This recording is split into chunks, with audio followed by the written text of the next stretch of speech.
Welcome to Unleash Your Audacious Confidence on Win-Win Women TV. This show is all about sharing the tips, tools, and techniques that will allow you to step boldly in the direction of your dreams despite your feelings, fears, or past failures, to imagine what's possible for yourself and live the life you deserve.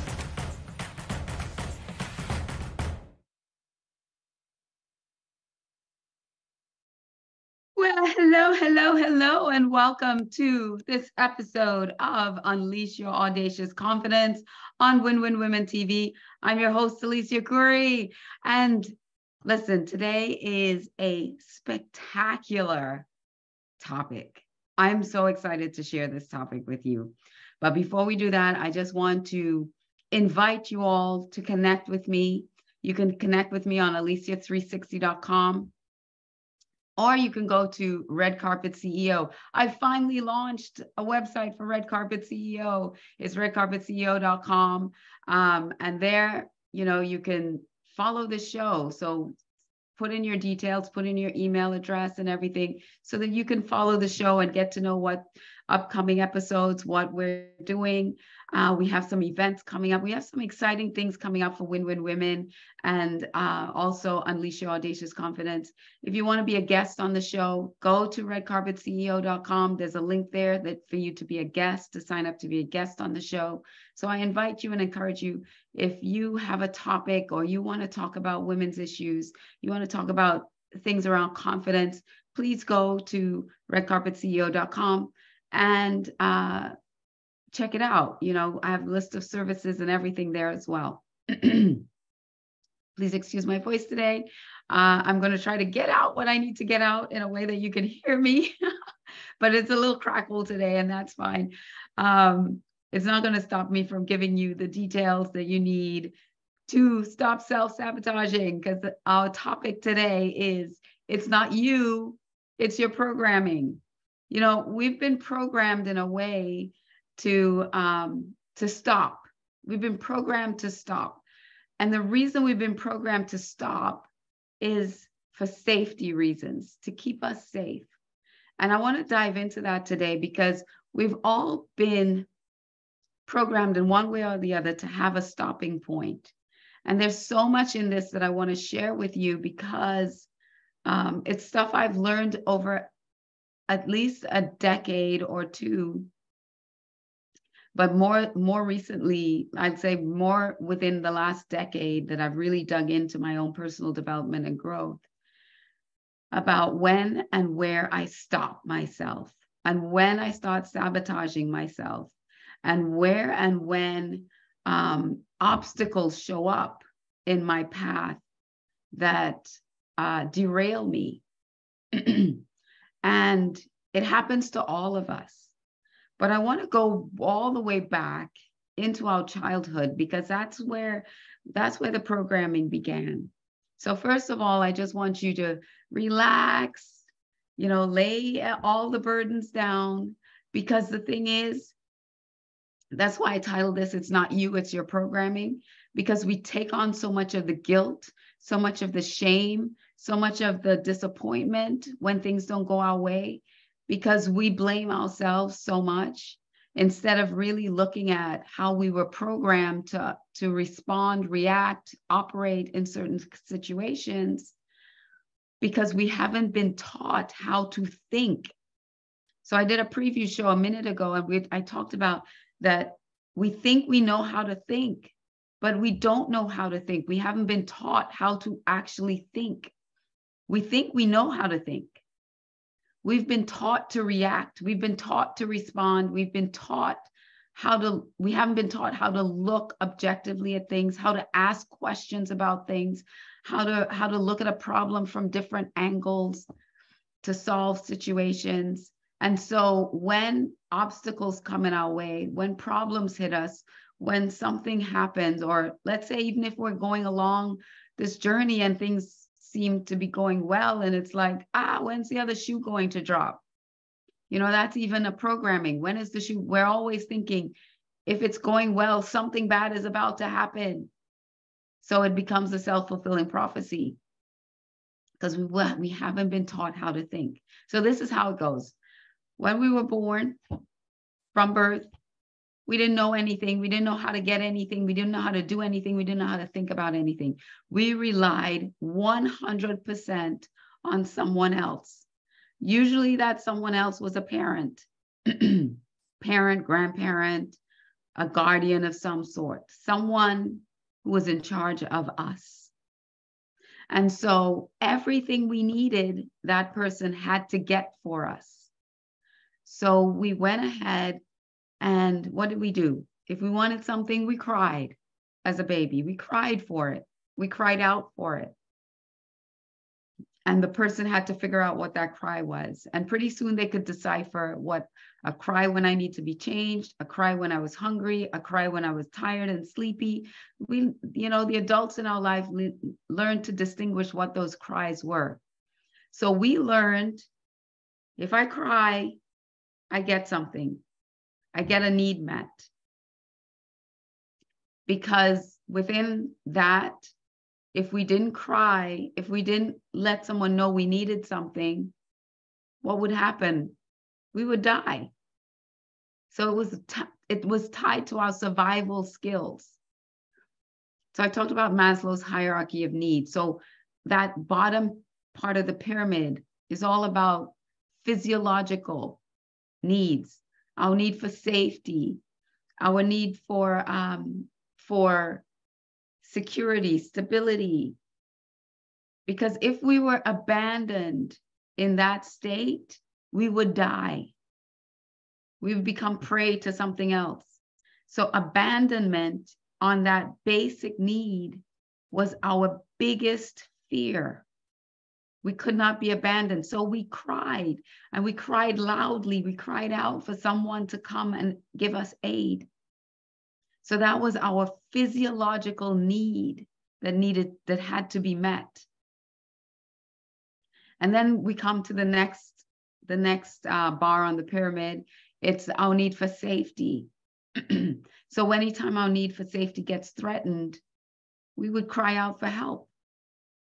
But that need for safety is so ingrained in us. We need safety that as we grow up, if we don't know how to think about things differently, because remember, as a child, we're told that's not safe. Don't do that. Don't do this. No, no, no. Don't step out on the street. Don't touch the hot stove. Don't stick a knife in the electrical socket. It's not safe. So we live growing up that the world is not safe around us. It's not safe. So then that programming sticks with us.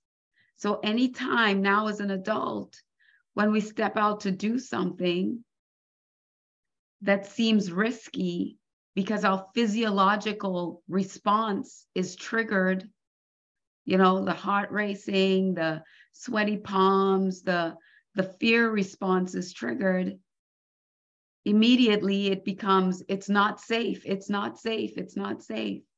So our programming stops us when it sees that something's not safe.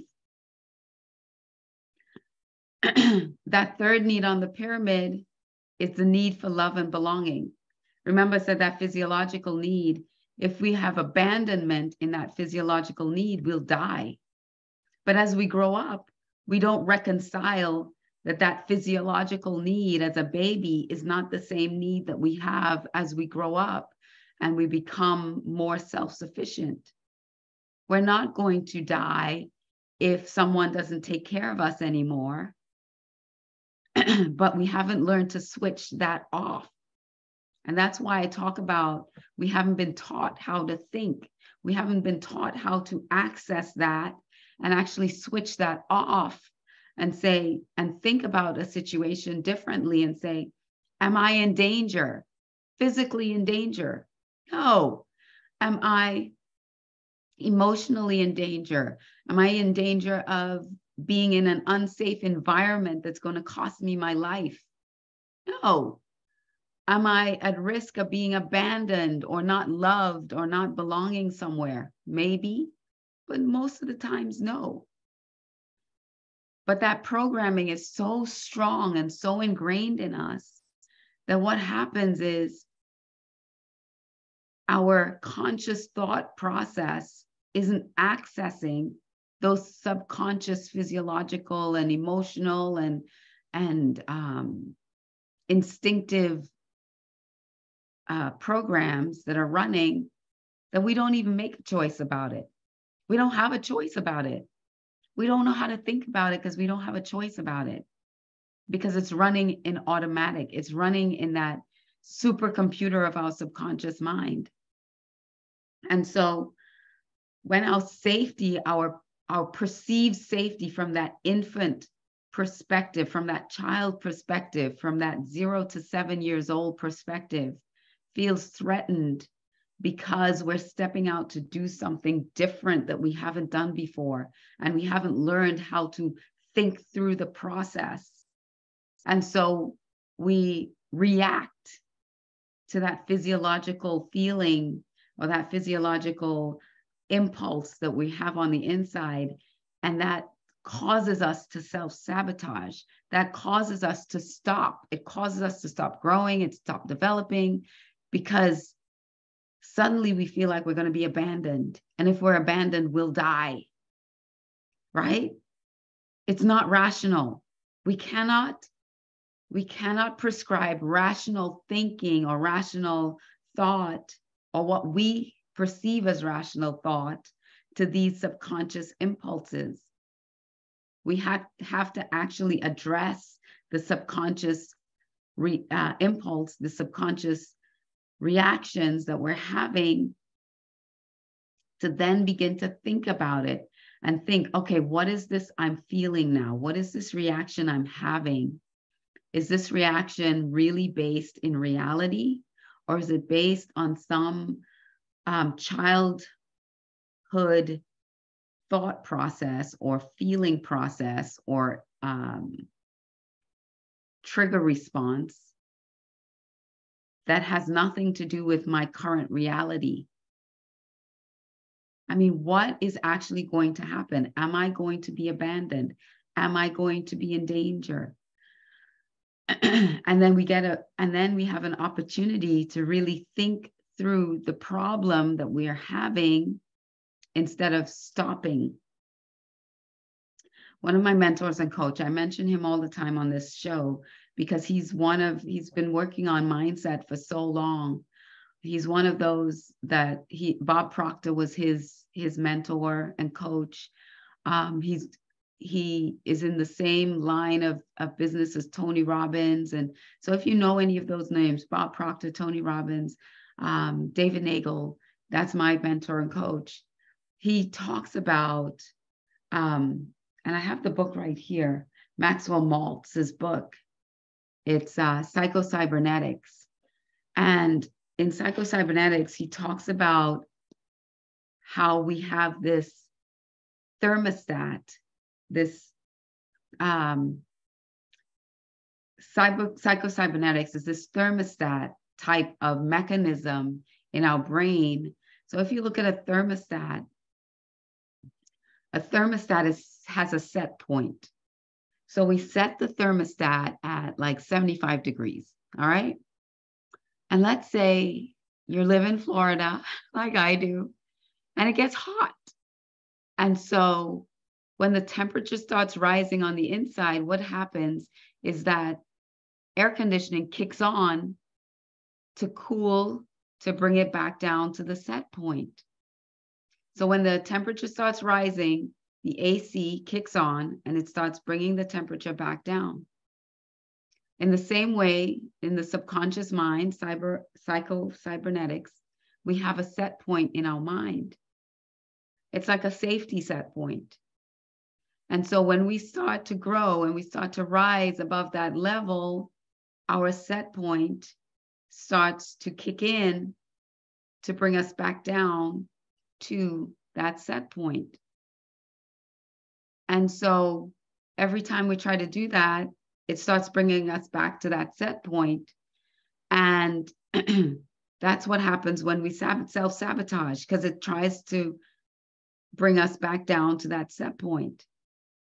What we have to consciously do is to pump that thermostat up and raise our set point. So even though we start down here, we're starting to raise our set point so that now we're not stopping ourselves when things get difficult, when things get challenging, when unexpected things happen. We're still looking at, we still have to rise up to that new set point. And once we get to that new set point, consciously, we have to create another set point that's higher than that and work towards raising ourselves to that set point. But if we keep our set point here, because we haven't been taught how to think about things differently, because we keep running the old programming, we keep reacting to the same things the same way over and over again without saying, wait a second, stop. Why did I just do that? Why did I react to it that way? Someone says something and immediately you have a response. Immediately you have a clapback. And your clapback is the same thing that you've been clapping back for the last 20 years. But you say you want to get up here, but you keep your set point down here. And you're never raising that set point consciously. You have to consciously raise that set point. And then you have to consciously recognize when you're starting to raise your level and I keep stopping. And the only way to do that is to ask yourself questions. Now, I wrote these questions down. And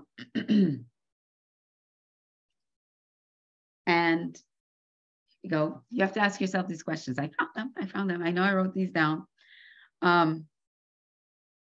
When you last failed at something, what was the process that you went through? So when was your last failure? What was the process that you went through? Give a step-by-step account of what happened. From the moment you set yourself that goal, from the moment you raised your set point and you set yourself that goal, what was the process between there and the moment you stopped and started to self-sabotage? What was that process? What was going through there? So the minute you set a goal that's higher than your set point, your subconscious mind goes on alert. And it starts creating issues and problems and situations for you. Now, those issues and problems and situations were probably already always around you. But somehow they become elevated in your mind because now you start thinking that this problem is more important than the goal I set for myself. This problem is now screaming at me, and this problem needs my attention right now. The problem was probably already there, but your reticulating activating system in your brain didn't recognize it as a major problem yet, because at your set point, it wasn't creating any other issues for you. But the minute you change your set point, suddenly that problem became the main topic of focus. So you started your process, and then you started regressing to get back to your set point. And then you wonder, why is it that I never progress? Why is it this is always happening to me? Why is it every time I step out to do something, I could never get past this point? What is going on? And you lament in that process instead of looking back and actually cataloging, okay, I set myself a goal. These are the actions I took. What happened? What actually happened that stopped me? What happened that made me abandon my goal and focus on something else? Because within that will give you the clues to that programming, that subconscious programming, so then you can start doing something. So what was the goal I set? What was the plan that I had to reach that goal? And when did I start rationalizing the problems that started showing up, that they were more important than the goal and the process that I set for myself.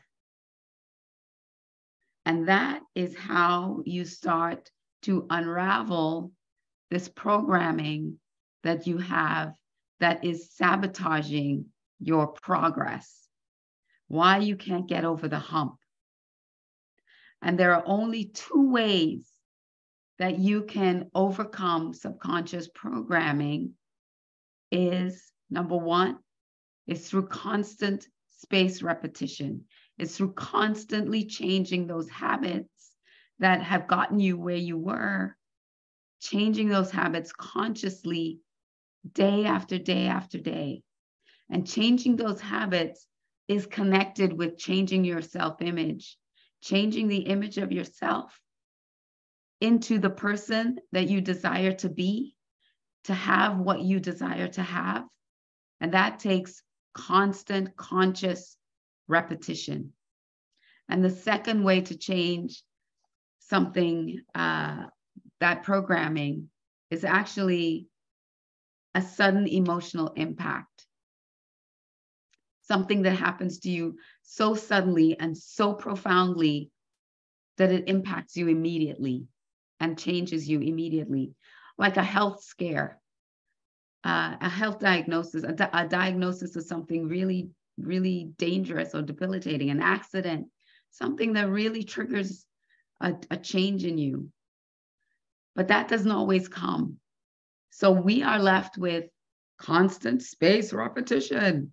We are left with consciously, intentionally building a new image of ourselves. I read this in Atomic Habits by James Clear. In his book, he talks about changing your habits. And he says that we all try to optimize a habit before we even created the habit. I love when he said that. We all try to optimize that habit. So we decide, New Year's resolution, we're going to the gym. So instead of going to the gym and just making that plan to get up, get ready, and go to the gym, and that becoming a habit for us going to the gym, what we do is we say we're going to go work out for an hour. And we go to the gym that first day and we work out for an hour. And the next day we're sore and we can barely move. And we say, okay, we'll take a break today, but tomorrow I'm going to the gym. And you get up tomorrow and you go and you plan to do an hour, but you still hurt so much that you do 45 minutes. And then the next day you could barely walk. And so the third day, not the third day, sorry, by the end of the week, you go, but you do 30 minutes. And then before you know it, you're not going to the gym at all.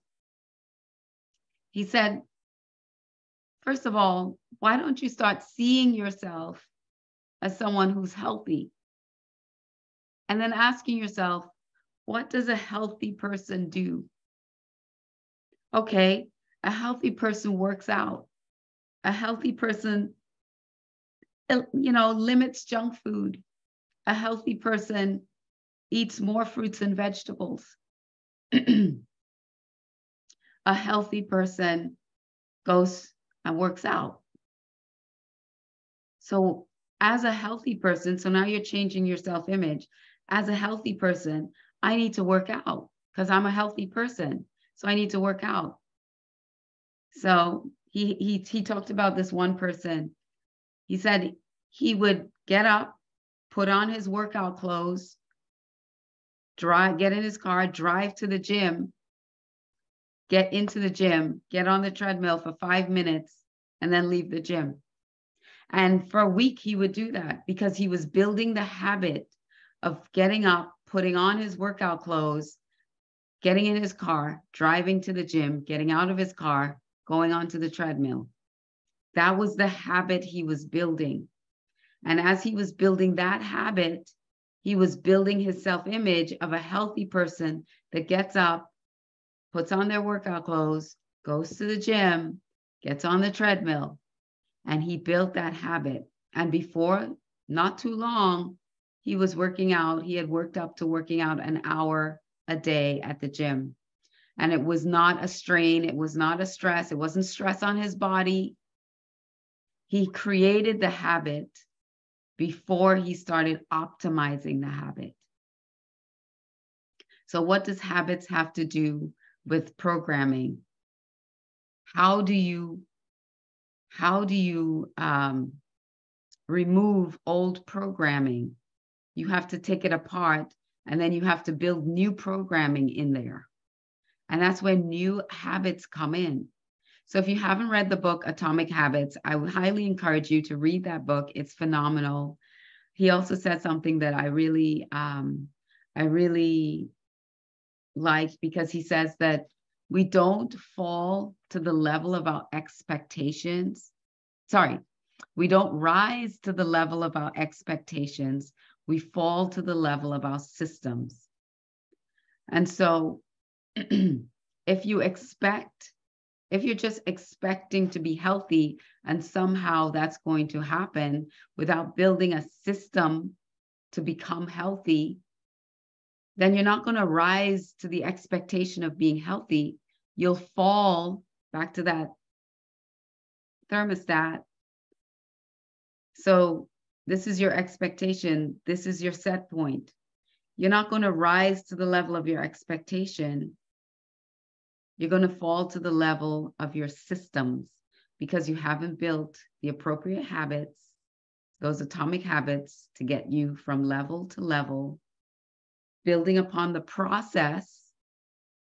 So you've set your goal, building upon the process that you've created for yourself to get to that goal.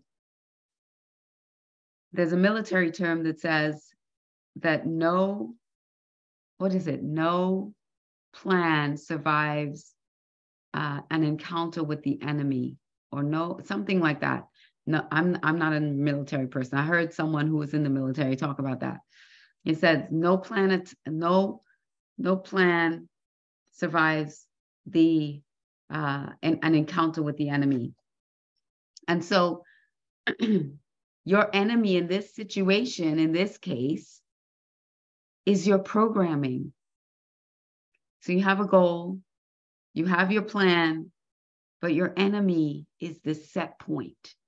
It's this subconscious set point that is fighting for physiological needs, safety, for love and belonging.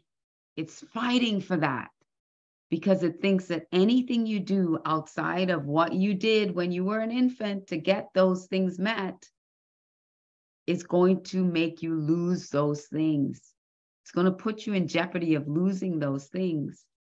And so what ends up happening as a self-fulfilling prophecy is that you end up losing a lot of those things anyway, because you're not willing, you step into fear and you're not willing to take the risk to do something differently, to change your set point, to raise your level of expectation, to raise that set point for yourself, to raise your goals, to raise your dreams, to raise your desires, and then actually create a plan of action that is conscious, because you're now aware that you're going to self-sabotage. You're aware of that. But if you're aware of that you're programmed to sabotage like that, then you can think through the process differently. So when it does come up, you can recognize it and go, I see you. I see what you're trying to do there. That's not going to work. I already read to the end of the book. This is what we're going to do. We're going to change our plan of action. And this is what we're going to do, because I recognize that you want to sabotage us at this moment. And I'm not going to allow you to do that.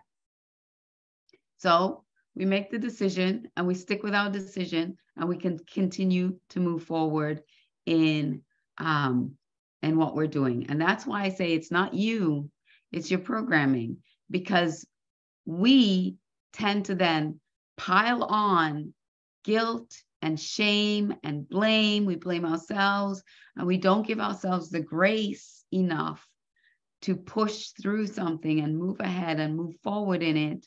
If we are stuck in this attitude and in this mindset of blame and I'm not good enough, this unworthiness, last show we did was all about your worth and your value.